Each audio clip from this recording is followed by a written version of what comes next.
fundamental saham, itu lebih baiknya kita tahu dulu perusahaan apa yang akan kita analisa.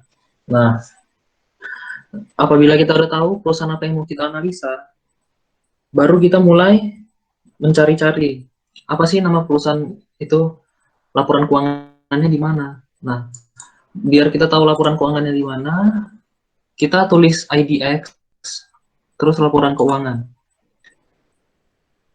Nah, setelah kita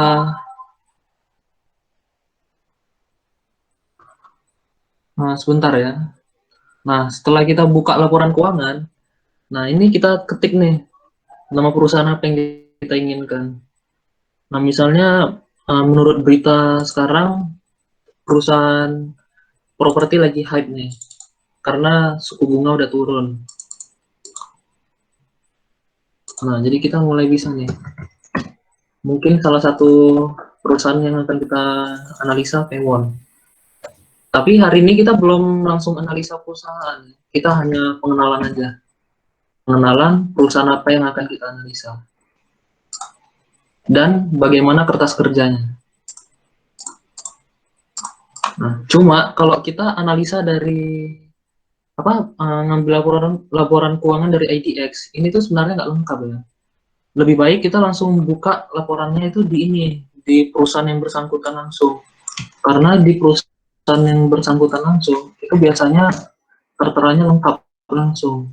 Dari tahun dia IPO sampai tahun sekarang ada semua laporannya. Jadi istilahnya lebih lengkap. Jadi lebih memudahkan investor untuk untuk menganalisa laporan keuangannya. Nah, di PT-nya ini kita buka investor relation. Nah, investor relation annual report. Nah, setelah annual report, nah disinilah kita pencet nanti. Kita download.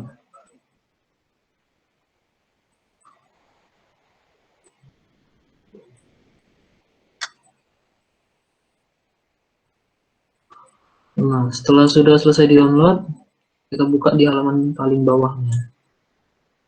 Karena di paling atasnya itu dia pembahasan manajemen. Nah, itu nanti ada analisanya lagi, itu analisa kualitatif. Sekarang yang mau kita analisa yaitu analisa kuantitatif.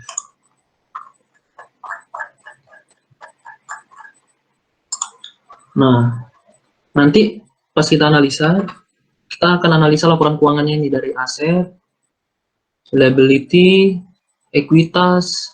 Nah, ekuitasnya ini nanti dari return earning, itu dari yang belum ditentukan penggunaannya. Kemudian ekuitas yang ini kita pakai. Karena ini yang dimiliki investor, harta yang dimiliki investor. Dan kemudian pendapatan bersihnya, laba bersihnya, dan yang paling penting, nggak kalah pentingnya, itu adalah cash flow. Nah, kenapa cash flow penting?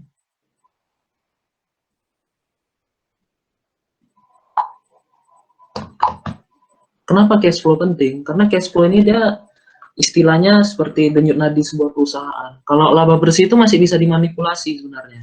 Dia dimanipulasi, didepresiasi, sama di pendapatan lain-lainnya. Nah, tapi kalau operasi, dia ini nggak bisa dimanipulasi sama sekali.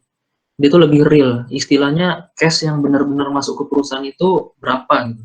Kalau laba bersih itu bisa jadi cash-nya itu cuma berupa kredit. Nah, kalau kreditnya nggak dibayar kayak mana? Berarti kan perusahaan rugi. Nah, jadi nggak bagus gitu. Jadi yang paling penting itu sebenarnya adalah cash flow operasinya. Nah, di sini cash flow operasi yang paling bagus itu adalah cash flow yang terus bertumbuh dan nggak minus. Dan habis itu nanti kita analisa investasinya, pendanaannya, dan dividennya. Nanti kita buka catatan kakinya. Itu nanti di kelas selanjutnya. Hari ini kita cuma pengenalan tentang laporan keuangannya aja, sama apa yang akan kita analisa nanti. Nah, setelah itu kita nanti bakal masuk ke kertas kerja ini.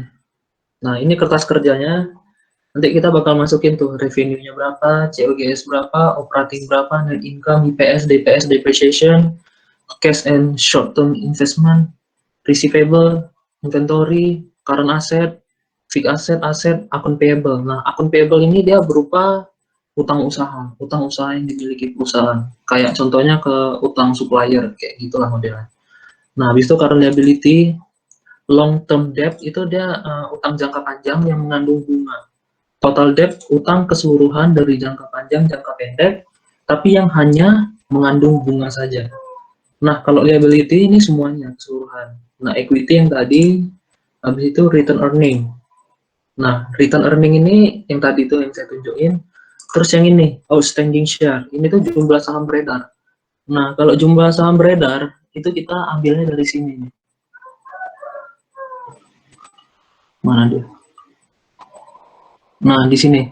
Modal yang ditempatkan dan disetor penuh. Inilah yang akan kita pakai nanti di outstanding share yang tadi.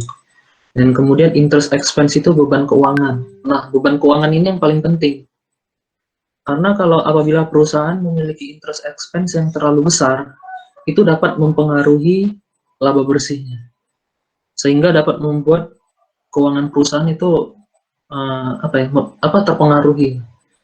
Habis itu cash flow from operation, capital expenditure. Capital expenditure itu pengeluaran perusahaan untuk ekspansi atau pembelian aset tetap.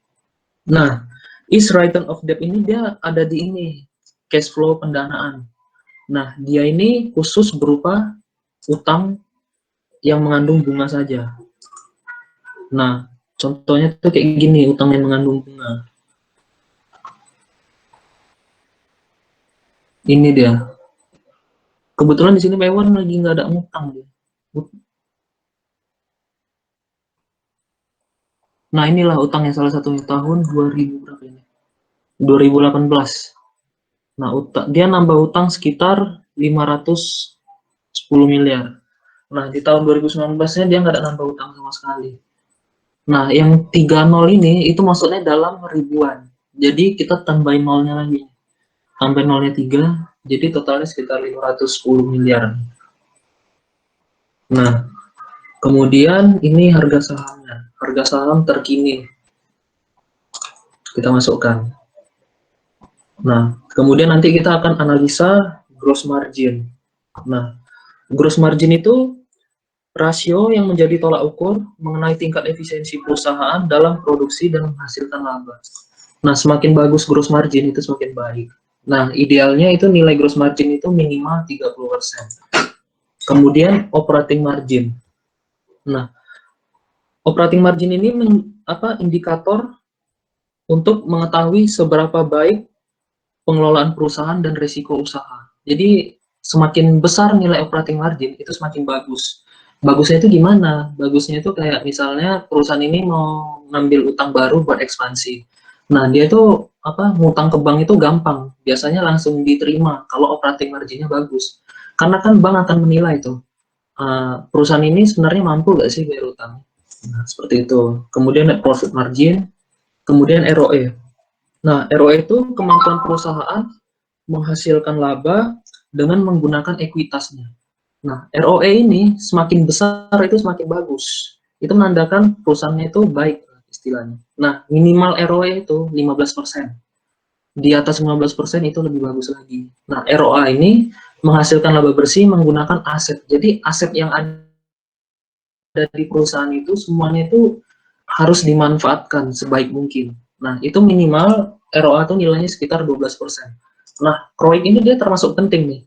CROIC itu adalah aliran dana cash perusahaan hasil dari modal yang ditanamkan. Maksudnya itu gini, perusahaan ini kan dia nggak, kalau kita berfokus pada laba bersih, bisa jadi laba bersih ini, sebenarnya laba bersih ini dia nggak bersifat cash yang langsung masuk ke perusahaan. Bisa jadi ada yang bersifat kredit. Nah, makanya itu, di sini kita lihat dari sisi cash flow-nya, cash flow operation-nya. Nah, apabila cash flow operation selalu positif, itu menandakan bahwa perusahaan itu memiliki dana cash yang cukup, yang kedepannya akan digunakan untuk ekspansi, bayar dividen, atau bayar utang. Jadi, CROIC ini dia harusnya nilainya positif, jangan negatif. Kalau negatif itu nanti akan berpengaruh ke free cash flow sama working capital-nya. Nah, yang kemudian kita akan lanjut ke current ratio. Nah, current ratio itu adalah kemampuan perusahaan dalam melunasi utang jangka pendeknya. Ya, yaitu current asset dengan current liability. Nah, current asset itu harus lebih besar daripada current liability. Kalau misalnya current liability lebih besar daripada current asset, itu akan menyebabkan perusahaan nggak mampu bayar, ya mungkin dia bakal ini sih, apa namanya, menerbitkan utang baru lagi. Utang baru lagi untuk membayar current liability tadi. Yang dimana nanti efeknya bakal nambah ke interest expense dia. Yang kemudian cash ratio ini kemampuan perusahaan melunasi utang jangka pendeknya menggunakan cash. Nah, cash yang ideal itu adalah 0,2 nilainya. Cuma ada beberapa perusahaan yang udah mature kayak Aces, Hardware itu. Nah, Hardware itu cash-nya tuh sampai 1,2 triliun. Nah, 1,2 triliun sementara keseluruhan liability dia itu cuma 1,1 triliun. Jadi dengan cash-nya sebenarnya dia bisa melunasi semua utangnya yang ada itu. Cuma cash yang terlampau besar itu nggak bagus juga gitu. Lebih baik cash yang besar itu daripada ngendap gitu, lebih baik kayak dipakai untuk stock buyback atau ekspansi ke bisnis lainnya biar uangnya itu nggak sia-sia gitu. Nah, current rasio yang ini tadi lupa ya. Nah, current rasio tadi itu bagusnya nilainya tuh 1. Di bawah 1 itu jangan sampai, tapi di atas 1 atau nilainya 2. 2 itu posisinya aman, udah bagus lah istilahnya. Nah, yang kemudian quick ratio. Nah, quick ratio ini adalah kemampuan perusahaan dalam melunasi utang jangka pendeknya tanpa menggunakan persediaan. Kenapa tanpa menggunakan persediaan? Karena persediaan ini dia sifatnya sulit dijual atau nggak liquid. Jadi dia menghilangkan persediaan untuk melunasi utangnya. Karena persediaan ini dia nggak liquid lah, jualnya agak susah gitu. Nah, kemudian DER. DER ini adalah perbandingan antara utang dengan ekuitasnya. Yang dimana nilainya lebih bagus di bawah 1. Kalau nilainya di atas 1, itu menandakan utang perusahaan banyak. Nah, idealnya itu nilai liability itu di bawah equity. Nah, itu yang bagusnya. Kemudian long term debt. Nah, long term debt ini dia hanya berfokus kepada utang jangka panjangnya. Kenapa dia cuma berfokus kepada utang jangka panjangnya? Karena utang jangka panjang itu dia bersifat mengandung bunga yang besar. Jadi gini, utang jangka pendek itu dia mengandung bunganya kecil biasanya, nggak besar. Tapi kalau dia udah utang jangka panjang, itu dia biasanya bunganya itu besar. Yang dimana kalau utang jangka panjang ini bertambah terus dari waktu ke waktu, ini dapat mempengaruhi keuangan perusahaan. Nah, yang dimana nanti akan mempengaruhi ke interest cover ratio-nya. Nah, interest cover ratio ini dia rasio untuk melihat seberapa besar sih perusahaan membayar beban keuangannya, rasionya. Nah, kalau misalnya itu nilainya di atas 3, itu berarti perusahaannya aman lah. Dia sanggup bayar utang. Tapi kok nilainya 2, itu hampir 50% laba bersih buat bayar utang. Nah, bayar utang tadi itu yang bersifat jangka panjang tadi, karena utang jangka panjang itu bunganya besar gitu. Nah, apabila nilainya 1, interest cover ratio-nya 1, itu menandakan bahwa perusahaan sudah mulai kesulitan dalam membayar laba bersih, membayar beban keuangannya. Nah, ini efeknya akan berbahaya ke free cash flow sama ke working capitalnya, karena pasti akan negatif. Dan perusahaan itu pasti bakal terus nambah utang terus.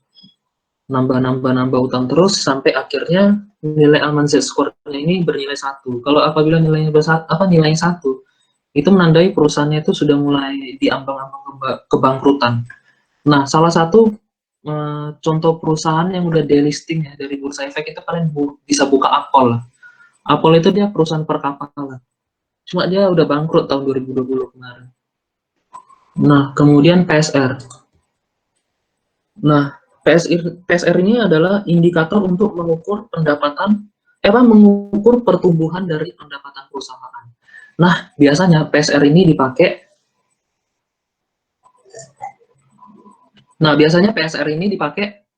buat analisa startup atau perusahaan-perusahaan yang akan kedepannya turnaround. Nah, jadi misalnya gini, rata-rata kan biasanya startup ini kan laba bersihnya biasanya negatif nih ya.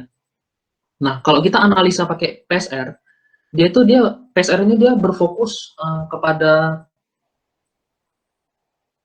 penambahan pendapatan.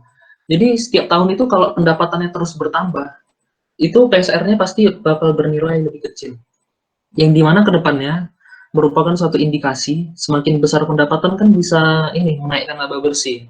Nah, di kemudian hari bisa jadi laba bersihnya bernilai positif.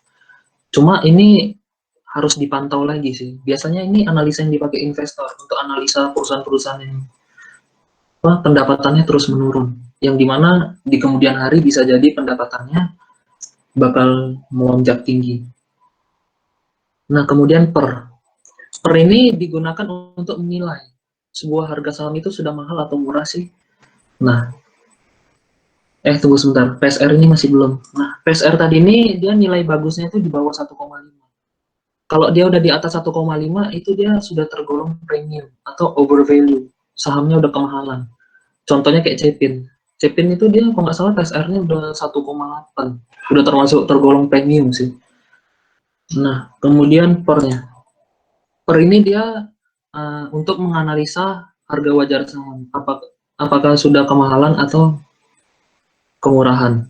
Nah, maksudnya itu gimana? Contohnya tuh gini, misalnya per perusahaan A itu nilainya 10.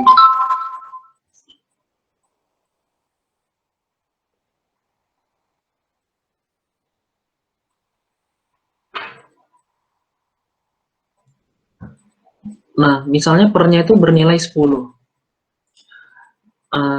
Itu artinya dalam waktu 10 tahun ke depan, itu baru, apa namanya, baru modal yang kita investasikan itu balik modal.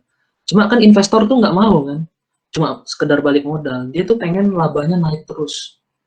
Pendapatan perusahaan tuh naik terus. Nah, kalau kita cuma mengandalkan per ini untuk menganalisa saham, itu nggak akan memberikan informasi yang banyak. Makanya itu kita harus menggunakan price to growth ratio sama price to sales ratio. Nah, PEG ini itu untuk mengukur harga wajar saham berdasarkan potensi dari kenaikan laba sebuah perusahaan di masa depan. Nah, PEG ini bagusnya nilainya tuh di bawah 1, yang disarankan oleh Peter Lynch. Atau yang lebih bagus lagi sih, kalau menurut analisa ya, yang udah dibuktikan itu sekitar 0,5 ke bawah, atau 0,5, 0,3, 0,2. Itu biasanya menghasilkan return sampai puluhan persen biasanya. Nah, biasanya itu dipakai gini, kalau misalnya ada nih perusahaan yang sama-sama bagus, dua perusahaan. Nah, perusahaan yang bagus ini biasanya dihargai dengan per yang udah tinggi. Nah, kalau kita cuma mengandalkan per, pasti nggak akan kita beli perusahaan ini, karena pernya udah terlalu tinggi. Nah, karena itulah kita butuh PEG ini. Apabila PEG ini nilainya di bawah 1, atau misalnya perusahaan A nilai PEG-nya itu 0,3, dan perusahaan B ini nilai PEG-nya itu sekitar 0,8. Nah, kita bisa tuh langsung investasikan uang ke yang PEG 0,3 tadi. Itu menandakan perusahaannya ke depannya bakal menghasilkan return yang besar. Tapi jangan semata-mata cuma memperhatikan rasio ini aja, tapi semua rasio kita perhatikan. Kayak PSR tadi, pertumbuhan penjualannya. Kemudian PBV. PBV ini biasanya digunakan untuk menghitung apakah harga saham itu udah kemahalan atau masih kemurahan. Nah, nilai yang bagus itu adalah sekitar di bawah 0,5. Nah, kemudian DPR, Dividend Payout Ratio. Nah, saya nggak terlalu berfokus ke dividen sebenarnya. Ini dividen payout ratio ini cuma saya pakai buat menganalisa valuasi saham aja. Yang ini, nanti kita akan masuk ke sini. Dipakai buat itu. Nah, yang kemudian free cash flow. Nah, free cash flow ini penting untuk menilai kesehatan perusahaan melalui cash flow operation dikurang dengan capital expenditure. Nah, apabila cash flow ini bernilai negatif, itu menandakan bahwa perusahaan itu nggak ada cash yang masuk ke perusahaan. Nah, apabila ini dibiarkan secara terus-menerus, nanti lama-lama tuh cash perusahaan seret, dan akhirnya perusahaan itu nggak memiliki cash sama sekali atau merugi terus. Nah, lama-kelamaan itu berbahaya ke net working capital. Nah, net working capital itu penting untuk menilai kesehatan perusahaan dari current asset dikurang dengan current liability. ini sebaiknya nilainya positif. Karena kalau dia nilai negatif, itu dia untuk membayar utang jangka pendeknya, berarti dia menggunakan penambahan utang baru lagi ke bank. Dan ini akan berbahaya, bahayanya itu meningkatkan beban keuangan gitu. Jadi bagusnya dua nilai ini positif. Biar perusahaan agar perusahaannya itu sehat gitu. Nah, kemudian earning yield. Earning yield yang tinggi memberikan kita indikasi bahwa suatu saham dijual dengan harga yang murah. Dan yang kemudian ROC Greenberg. ROC yang tinggi akan memberikan kita indikasi bahwa suatu saham memberikan return yang tinggi terhadap nilai investasi kita. Nah, dua analisa ini biasanya dipakai sama investor besar. Salah satunya tuh si ini penciptanya, Joel Greenberg. Dia itu pendiri Gotham Capital. Itu perusahaan termasuk perusahaan terbesar di Amerika. Nah, itu dia return per tahunnya itu sekitar puluhan persen, hanya menggunakan dua analisa ini aja. Nah, nanti analisa ini dia dicari earning yield yang tertinggi, ROC yang tertinggi, nanti disatukan, terus nanti masing-masing perusahaan itu dianalisa. Nanti kita akan melakukan analisanya. Di kelas selanjutnya.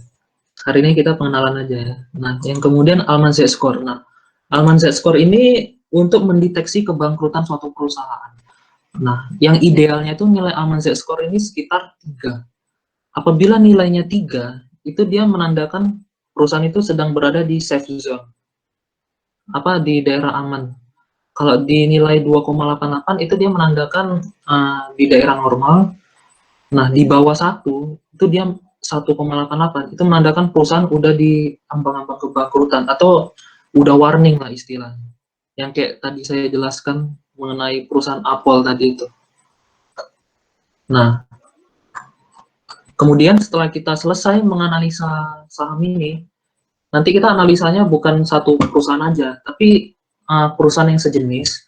Cuma perusahaan yang sejenis ini nanti kita analisa nih masing-masing. Laporan keuangan sudah kita analisa semua, baru nanti kita masuk ke sini, rasio-rasio pembanding ini. Nah, rasio-rasio pembanding ini nanti kita pakai semuanya. Kita bandingin sama perusahaan-perusahaan yang sejenis yang udah kita analisa tadi. Kayak misalnya Pewon, apa lagi? Pokoknya sejenis perusahaan properti lainnya. Kayak Citraland dan kawan-kawannya. Nanti kita analisa semuanya. Terus kita udah nentuin pilihan nih. Ternyata Pewon yang bagus sama Citra yang bagus. Nah, karena dua perusahaan itu bagus, barulah kita mulai masuk ke proses valuasinya. Nah, nanti kita lihat tuh harga saham Pewon yang terakhir itu berapa kita masukin. Terus IPS Pewon terakhir itu berapa kita masukin, pernya kita masukin, terus rata-rata pernya kita masukin. Terus kalau misalnya Pewon bagi dividen masukin, kalau enggak kosongin aja. Dan yang kemudian long term IPS growth. Nanti kita kita totalin semua nanti. Kita rata-ratakan lah berapa sih IPS P1 selama 5 tahun ke belakang. Nah, apabila nilainya di bawah 15%, itu nanti kita pakai IPS growth projection itu sekitar 10%. Tapi kalau nilai IPS-nya ini di atas 15%, itu nanti kita bakal pakai IPS-nya itu 15%. Kalau dia di bawah 15% pakai 10%, di atas 15% kita pakai 15%. Nah, kemudian nanti pernya ini, kita lihat nih, apabila pernya ini di bawah nilai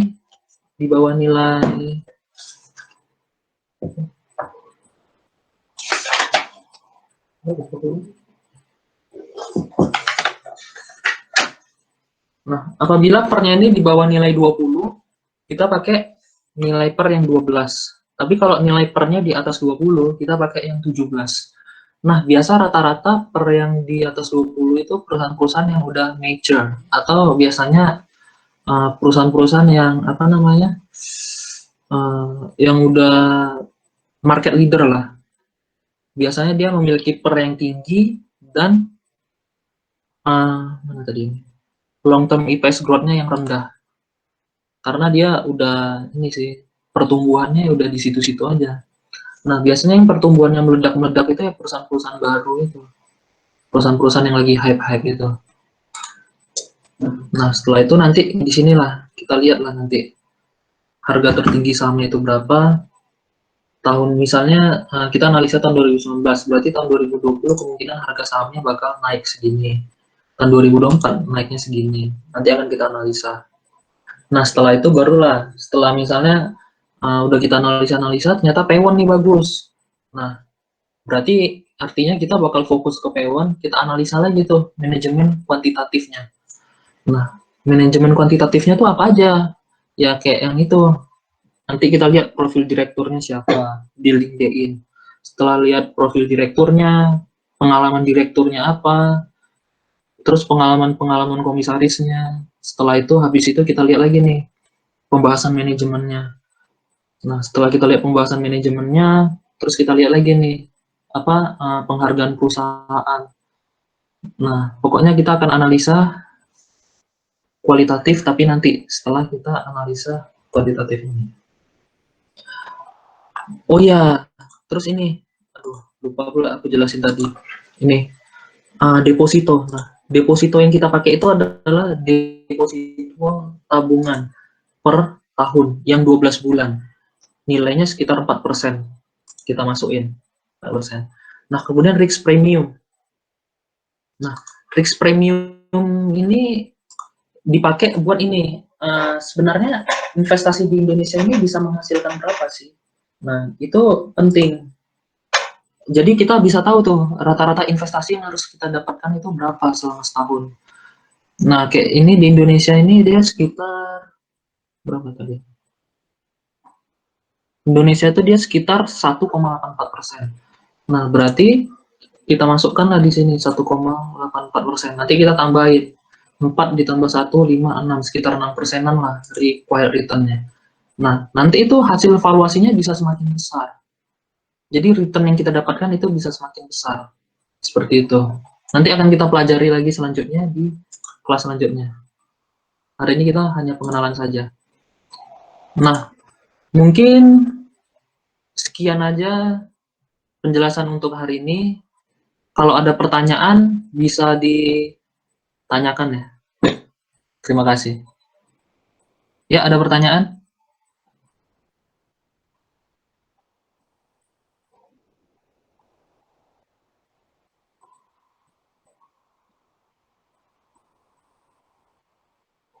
Ada pertanyaan?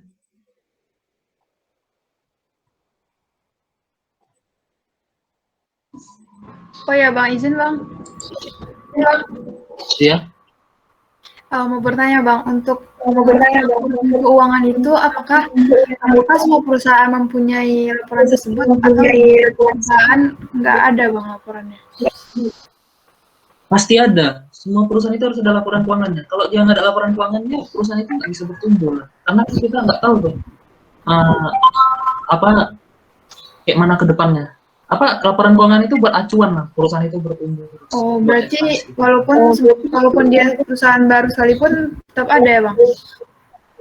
Iya, wajib ada. Mau TBK ataupun yang tertutup itu pasti ada laporan keuangan.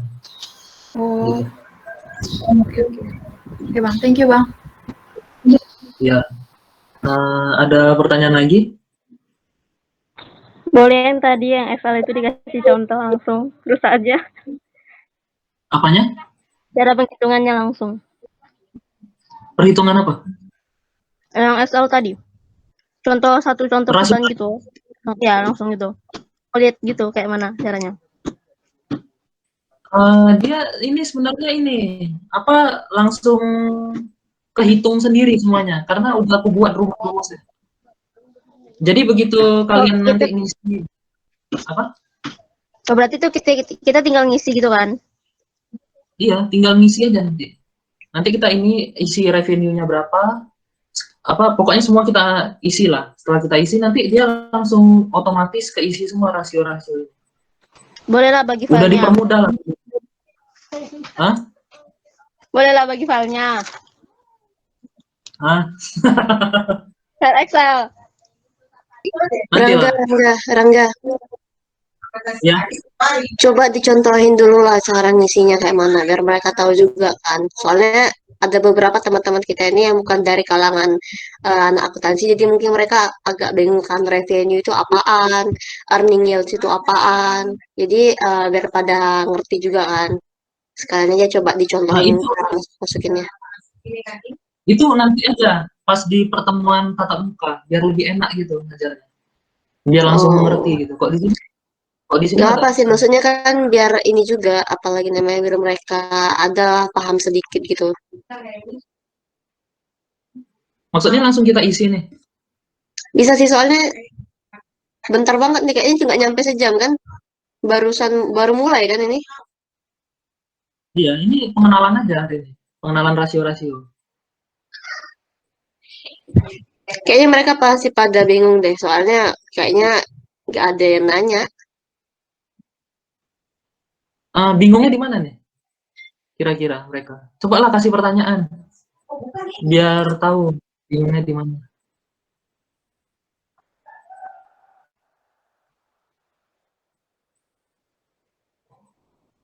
Ayo, ada pertanyaan? Apa aja lah yang kalian bingung lah. Oh ya, ini baru ini ya, analisa untuk perusahaan biasa. Tapi kalau untuk perusahaan bank, analisanya beda lagi. Nggak kayak gini analisa perusahaan. Nanti bakal ada BOPO, habis itu NPM, kayak gitulah. Lebih ribet lagi sih analisa bank. Kita yang gampang-gampang ini dulu aja.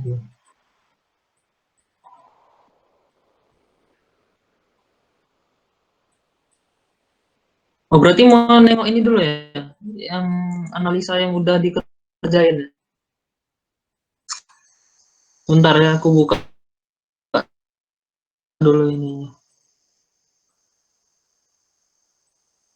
contohnya.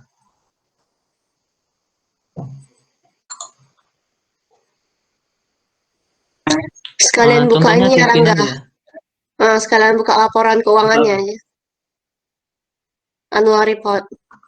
Oh.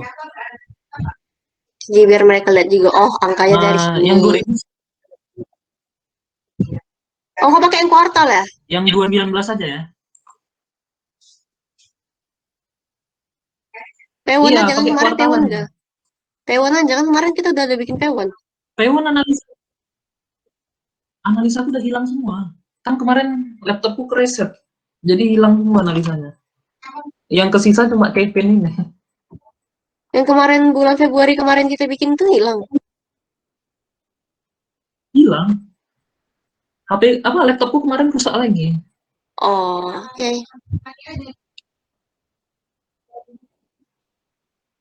Yang tersisa cuma inilah sama beberapa lainnya. Cuma yang paling enak sih ini Taiwan ini. Cipin. Bukan ini, salah. Mana ya? Financial. Nah, ini.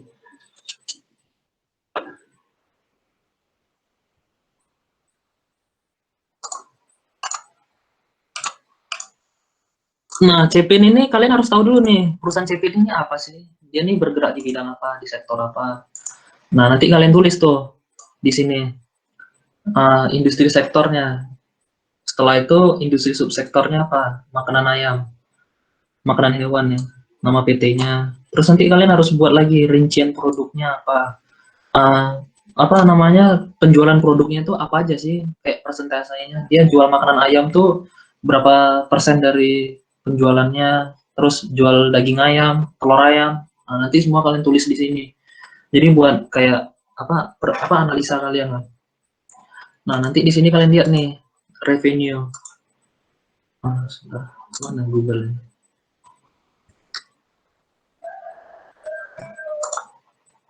Nah, dari sini nih penjualan. Nanti kalian tinggal copy paste aja sih sebenarnya penjualannya. Masukin ke sini. Terus COGS-nya. Beban pokoknya nih. Kalian masukin ke sini. Habis itu operating income-nya. Operating income tuh dari laba bruto dikurangin dengan beban-beban penjualan. Nah, pokoknya dia yang berhubungan dengan operasi, itulah dia laba usahanya. Itulah yang kalian kurangkan biar biar menghasilkan laba usaha. Kayak gini. Nah, kalian masukkanlah laba usahanya. Ini Cepin ini termasuk tergolong enak dia. Apa udah dikasih tahu laba usahanya itu apa aja. Nanti ada tuh beberapa laporan keuangan nggak dikasih tahu. Kita harus nyari sendiri tuh operating income-nya itu dari mana aja. Nah, kemudian nanti net income-nya kalian isi dari sini nih. Laba tahun berjalan. Kalian masukkan lah ini nanti ke sini. Mana tadi? Nah, kalian masukin ke sini. Nah, di sini tuh semuanya udah dipersenin semua tuh pertumbuhan kayak ini. Misalnya pertumbuhan penjualannya tuh dari tahun 2015 ke 2016 itu tumbuh sekitar 27%. Itu udah dibuat semua. Kemarin aku ada buat sih kayak pertumbuhan COGS-nya tuh berapa. Cuma kehapus pula kemarin karena reset laptopnya. Jadi belum ku buat lagi nih. Nantilah hari kelas selanjutnya nanti ku buat lagi nanti. Jadi kita bisa tahu tuh pertumbuhan penjualannya sama pertumbuhan beban penjualannya itu berapa gitu. Apakah lebih besar pertumbuhan penjualannya daripada COGS-nya atau lebih besar COGS-nya pada revenue-nya. Tapi yang paling bagus itu adalah revenue itu jauh lebih besar pertumbuhannya daripada COGS. Nah, net income-nya di sini udah aku buat juga nih. Pertumbuhan net income-nya berapa, udah aku rumusin semua. Jadi dari tahun 2015 sampai tahun 2019 itu pertumbuhan laba bersihnya itu sekitar 23% dan pertumbuhan penjualannya itu sekitar 19%. Nah, nanti pertumbuhan IPS-nya kita rata-ratakan lagi tuh selama 5 tahun ke belakang. Ini rata-rata udah hilang semua nih analisanya. Ada yang nggak ke-save, ada yang ke-save, harus ngulang dari awal lagi semuanya sebenarnya. Terus nanti depreciation. Nah, depreciation ini nanti diambil dari ini, aset tetap. Mana aset tetapnya? Nah, dari aset tidak lancar. Di sini kan ada aset tetap nih. Nah, aset tetap neto halaman 11. Nah, nanti di situ kita buka tuh di kakinya, catatan kakinya. Nanti kita buka di catatan kakinya. Setelah itu nanti kita cari tuh depresiasi untuk tahun 2019 dan tahun 2018 itu berapa. Nanti tinggal kita masukin aja nanti. Kita masukin. Nah, kemudian cash-nya. Cash and short term investment. Nah, itu kita masukin dari sini nih. Cash dan setara kasnya. Sekitar 1,9 triliun. Kita masukkan ke sini. Nah, habis itu receivable.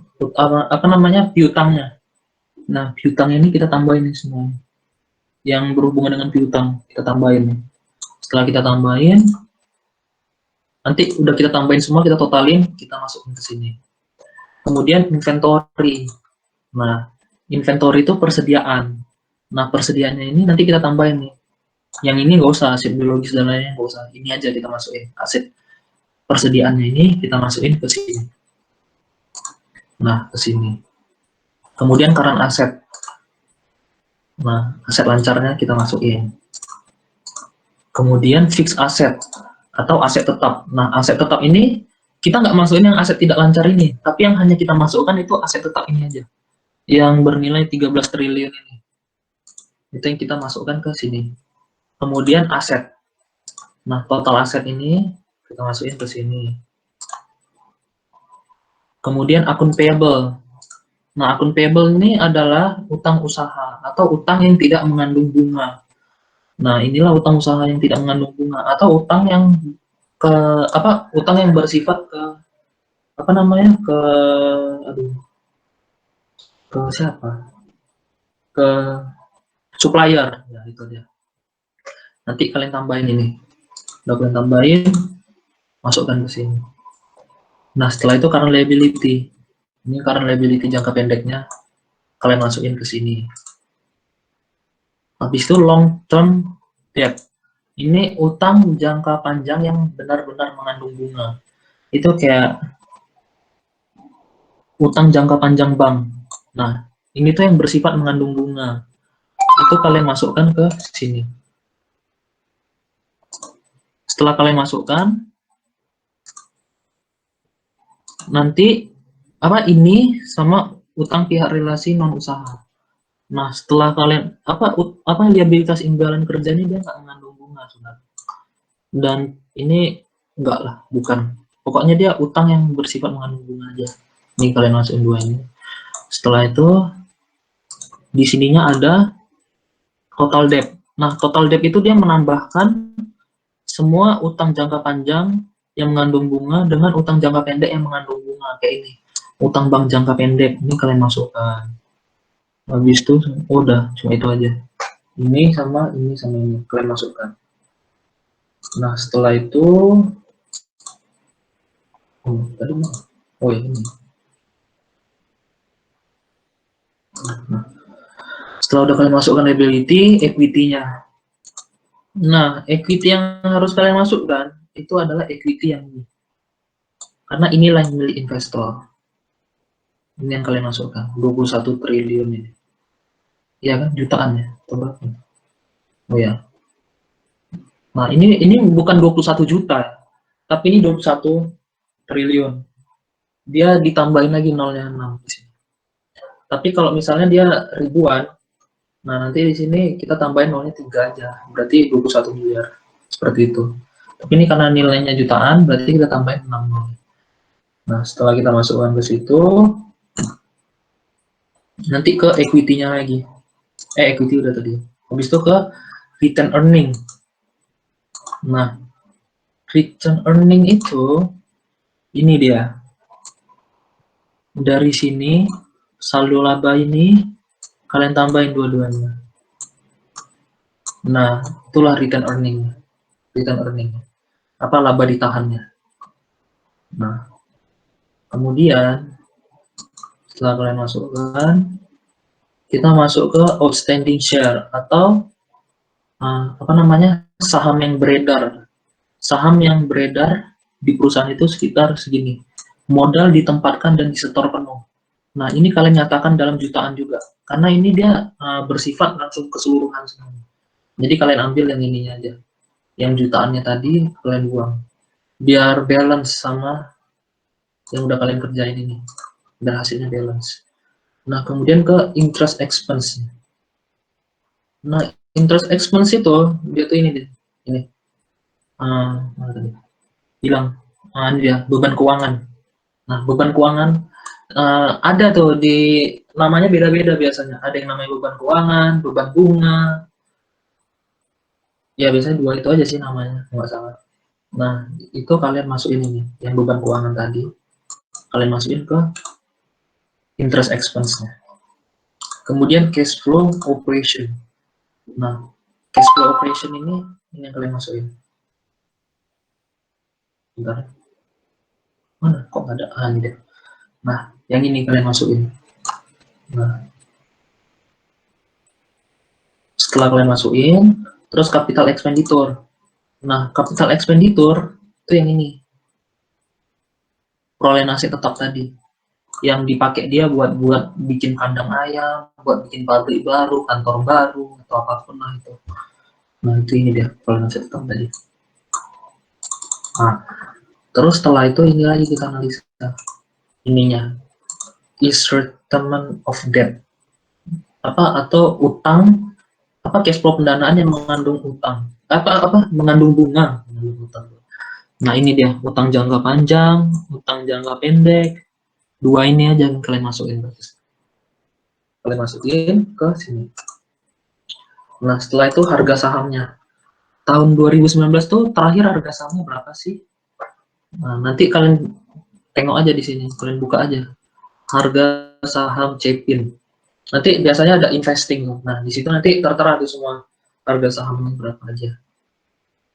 Nah, itu nanti kelas selanjutnya nanti akan saya jelaskan secara rinci. Nah, habis itu keisi semua deh. Nah, kayak gini nih. Gross margin 13%, operating 8%, net profit margin 6%. Ya wajar sih. Karena dia ini udah termasuk market leader. Jadi market leader ya penjualannya gimana ya? Ya biasanya dia fokusnya itu udah bukan buat bertumbuh lagi, tapi fokusnya itu buat dividen aja. Nah, Cepin ini kan hampir semuanya tuh sahamnya kalau nggak salah berapa ya? Sebentar saya tengok dulu. Cepin.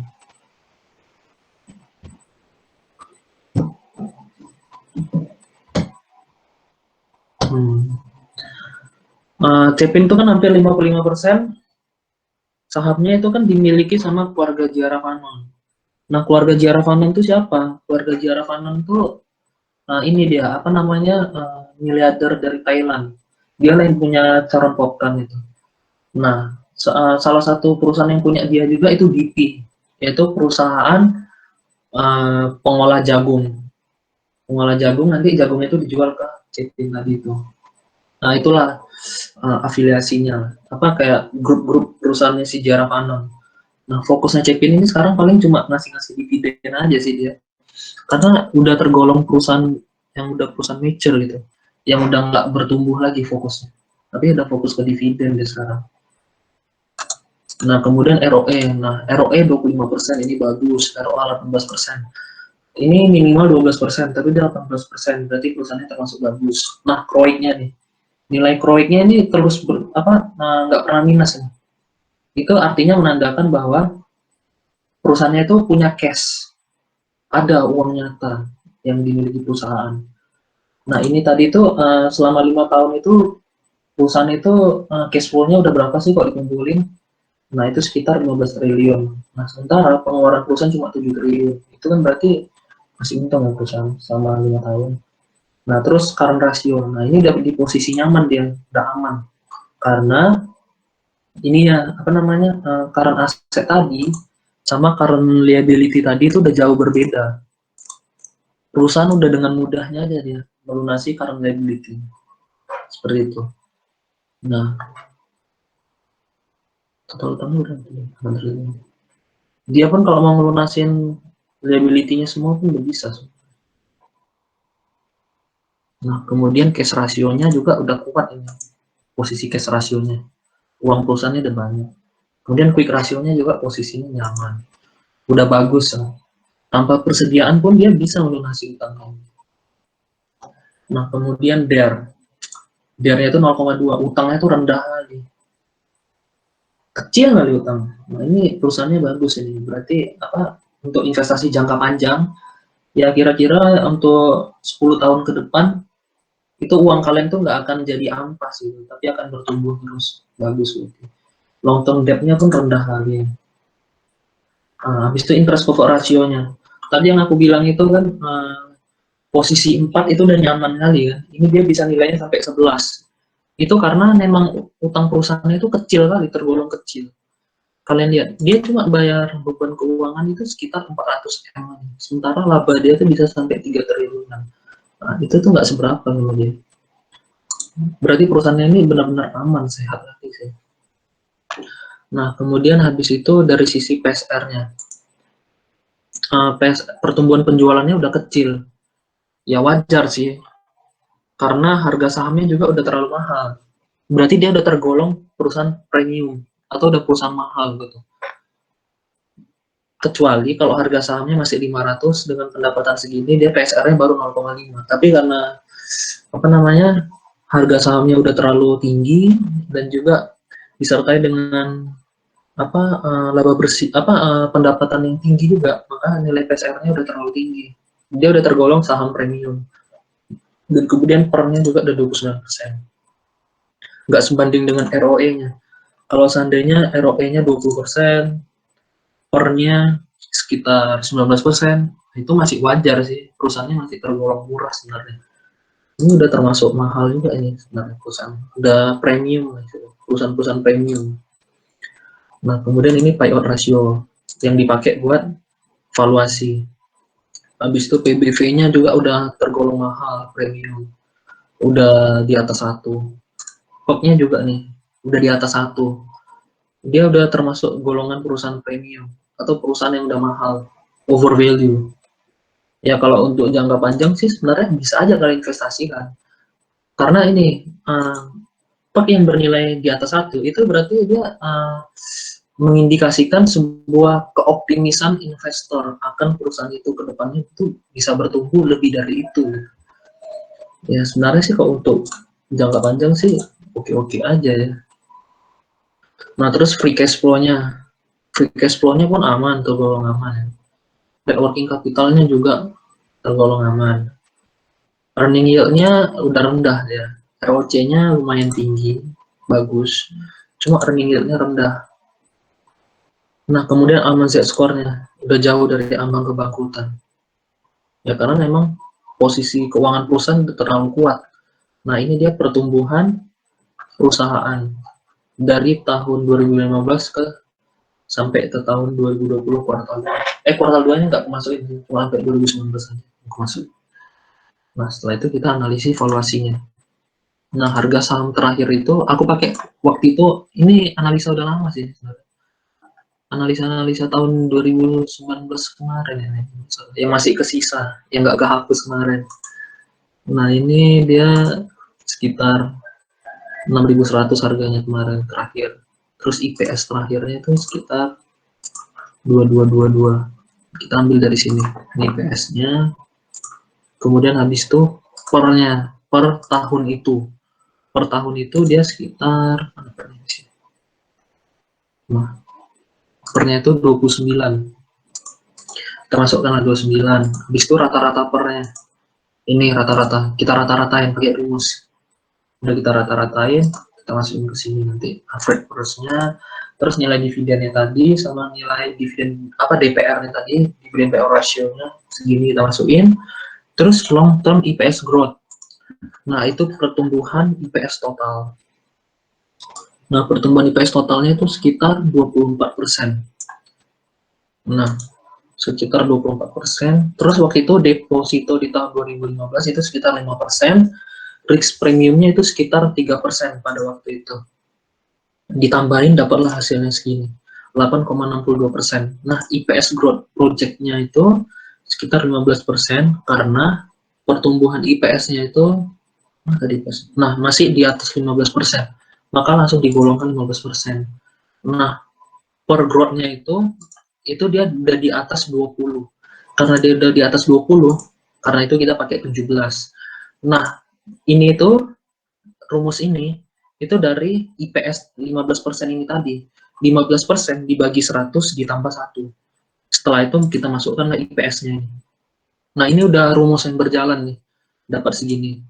Terus habis itu B13, mana B13? Nah, B13 ini dikalikan dengan G7. G7 itu yang ini, 447 tadi dikalikan. Setelah itu dapatlah hasilnya ini. Nah, habis itu kita kalikan lagi. G8 dengan B7. Ada B7. Nah, setelah itu kita tambahin. Yang ini tadi D10 dan D13 kita tambahin. Setelah itu kita masukin ke sini. Nah, habis itu yang required return tadi, itu tuh kita bagi 100 tambah 1. Dapatlah hasilnya 1.0862. Nah, setelah itu rumus berjalan, seginilah waktu itu nilainya. Untuk tahun 2024 kemungkinan bakal nilainya segini. Padahal harga Cepin sekarang 6.300. Ya udah nggak terlalu menguntungkan lagi sebenarnya buat investasi. Kalau untuk kayak dana-dana kecil kayak gitu udah nggak menguntungkan lagi sebenarnya. Kecuali kok kita mainnya udah triliunan, mungkin masih menguntungkan ya untuk jangka panjang. Karena kan untuk main aman gitu. Tapi kalau uang kita masih jutaan, ratusan ribu, puluhan juta, ya kurang kurang banyak sih dapatnya, sedikit kali. Mungkin yang bisa kita masukkan itu main, kompetitornya si Cepin, main atau enggak Jakva. Kalau main itu laporan keuangannya kurang oke sih sebenarnya. Ya lumayan bagus lah. Cuma biasanya main ini dia baru harga sahamnya terbang itu saat ada berita yang mempengaruhi, misalnya kayak pasokan jagung langka ya, atau apalah itu. Pokoknya yang mempengaruhi berita-berita ayam. Nah, itu kompetitornya main itu pasti terbang, pasti naik tinggi dia. Nggak setinggi Cepin sama Jakva itu naiknya nggak akan setinggi main tadi itu. Karena main itu dia terpengaruhnya sama berita-berita tadi itu. Kok dari sisi laporan keuangan sih ya kurang oke banget lah. Nah, yang ini tuh valuasi saham juga ya. Ini tuh khusus untuk perusahaan-perusahaan yang stabil. Kalau ini untuk perusahaan-perusahaan yang ada minus-minusnya tadi itu, yang ROE tahun sebelumnya minus lah, habis itu nilai sahamnya ada yang minus lah. Nah itu kita pakai ini nanti analisanya, biar nggak blunder atau nggak, ya biar nggak blunder lah istilahnya kayak gitu. Nah mungkin contohnya segitu dulu lah contohnya. Mungkin ada pertanyaan yang mau kalian tanya? Dipersilakan. Ada pertanyaan?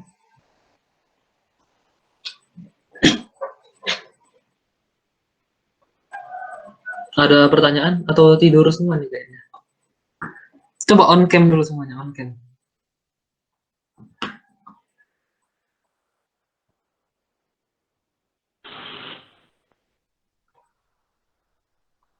Halo?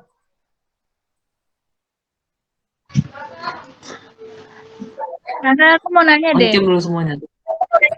Apa? Mau nanya apa? Oke. kalau cash flow untuk perbankan, itu kan beda kan pasti dengan sektor yang lainnya. Nah, itu gimana tuh kita bisa nilai, bandingkan sesama perbankan gitu, cash flow gimana yang bagus gitu? Itu Karena kan nanti ada lagi. oh beda ya? Ya, ya. Beda. Oh, Aku nggak buat itunya, nggak buat Excelnya. Ya kalau mau nanti biar sekalian aku buatin. Jadi Oh, agak iya. susah jelasin. Nanti perbankan itu kita ada ininya. Nanti kita pakai ini net pakai NIM, ROE, CAR, margin keuntungan atau profit margin, NPL gross, NPL net, LDR, terus habis itu total deposit nasabah itu berapa, habis itu cash and due from bank receive itu berapa, cadangan itu ada di aset biasanya, terus other earning asset, bear banknya berapa, fee based income-nya berapa, BOPO-nya berapa, loan loss provision-nya berapa, nanti pokoknya banyak lah analisa-analisanya. Kalau khusus perbankan ya, lebih ribet lagi. Nah, maksudku yang ini dulu kita pelajarin dulu, yang kalau kita udah ngerti yang ini, nanti baru aku jelasin yang perbankan ini, gitu. Ya, mungkin ada pertanyaan dulu.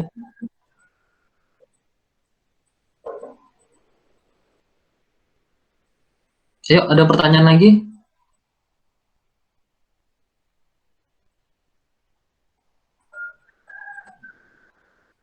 Teman-teman? Kok diam-diam aja? Udah agak berat abisnya.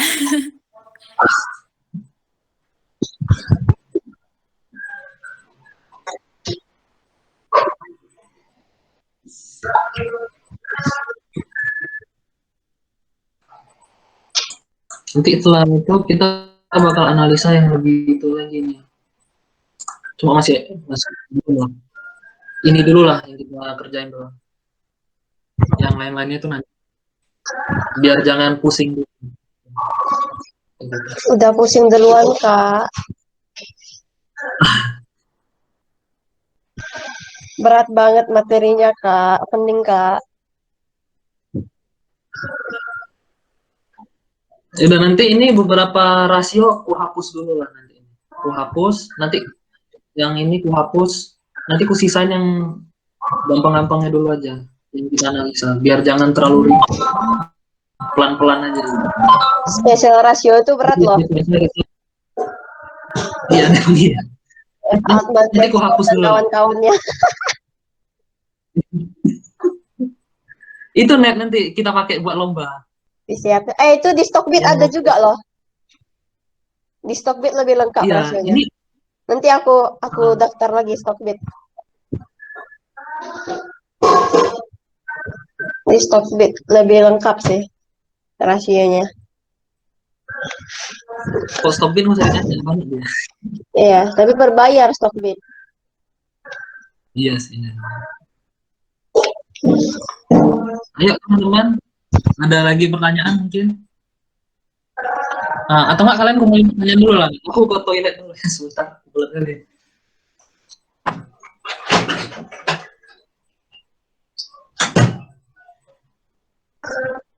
Bertanyalah kalian guys.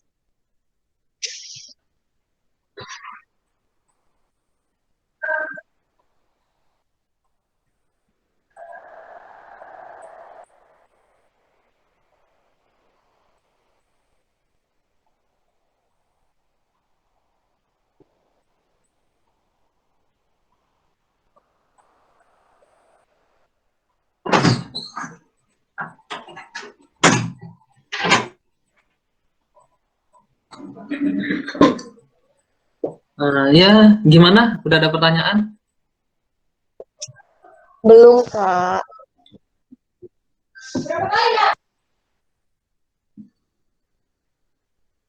Atau udah pusing? Mau lanjut nanti di pertemuan tatap muka? Biar lebih enak jelasinnya.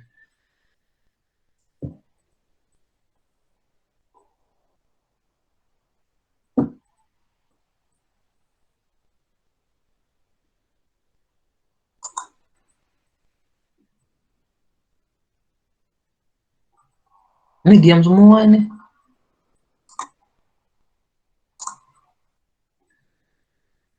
Ayo guys, nggak apa-apa. Ini awal-awalnya aja susah.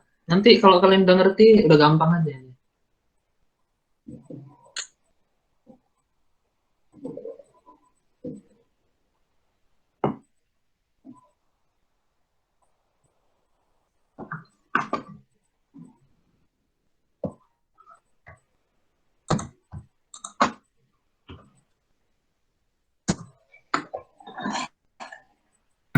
Oh iya Kak, aku mau nanya Kak.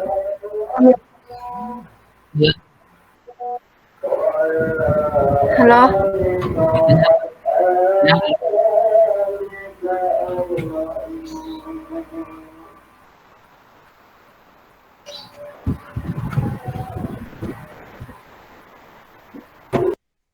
Kenapa Lau? Oh ini Kak, Ya, mau nanya apa? tadi barusan aku lihat di laporan keuangan apa namanya Unilever ini Kak, katanya kan ada pinjaman bank. Pinjaman bank itu kita masukin kemana kalau di Excel Kak? Pinjaman bank itu kita masukin ke ini. Ada 2 pinjaman bank nih. Kalau pinjaman bank jangka ini dari sini deh. Maaf ya Kak, pertanyaannya nggak berbobot. Nggak apa-apa, wajar kok. Dulu aku juga pertama kali belajar gitu, nggak tahu gitu. Naruh kemana, naruh kemana, naruh kemana. Nggak apa-apa, itu bagus pertanyaannya. Ini utang jangka pendek yang ini, yang ada di liability ini, yang bersifat berbunga aja ya. Nah, itu kita masukin ke sini. Ke ini. Mana tadi dia? Aduh. Nah, ini. Ke long term debt. Ke total debt. Ya, total debt. Kita masukin ke sini. Dengan penambahan dari long term debt. Penambahan dari sini. Ini dia. Nanti utang jangka panjang yang di sini, kita tambahin dengan yang di sini, baru kita masukin ke sini. Ini. Total debt tadi ini. Di sini kita masukin. Nah, terus kalau yang utang berbunga yang ini tuh dia utang berbunga yang bersifat kayak apa? Penambahan utang obligasi gitu. Yang ada di cash flow. Yang berbunga itu dia obligasi, dia termasuk utang berbunga. Utang bank, utang bank jangka pendek, utang bank jangka pendek, jangka panjang, terus ada lagi kawan-kawannya. Kayak ini. Di sini dia udah nggak ada utang bank lagi nih. Makanya di sini ku buat 0. Ku kosongin. Tunggu, ada ya utangnya di situ ya. Tunggu, ini tahun berapa? 2020. Tapi kok nggak ada? Sebentar ya. Oh, ini Pakuwon ya? Salah. Sorry. Yang ini. Tunggu. Mana dia? Nah, ini. Nah, di sini. Pendanaannya 2 ini. Utang bank jangka pendek dengan utang bank jangka panjang. Tapi yang ada di laporan cash flow. itu kita masukin di sini. Kalau yang di liability kita masukin di sini. Total debt sama long term debt. Ya, seperti itu. Ada pertanyaan lagi mungkin? Gimana Laura? Udah jelas atau gimana? Iya bang. Terus katanya ada pinjaman lanjutan gitu bang. Itu tetap masuk di total debt itu? Nggak usah dimasukin. Itu bisa jadi utang yang bersifat usaha atau utang supplier atau utang-utang yang nggak ada mengandung bunganya lah. Utang-utang. Berarti kita lihat jangka waktunya bang. Iya, kayak gitu. Pokoknya yang di sini ada tulisan pokoknya ada yang tulisan kayak gini lah, utang bank jangka pendek. Selebihnya itu bukan apa-apa. Soalnya terkadang ada itu yang utang usaha ini itu dibuat lagi di sini. Jadi kayak nggak kurang apa gitu. Jadi cukup pakai yang udah tertera langsung sini aja dua ini. Ini kayak ini akun receivable-nya. Yang ini tadi di total debt-nya.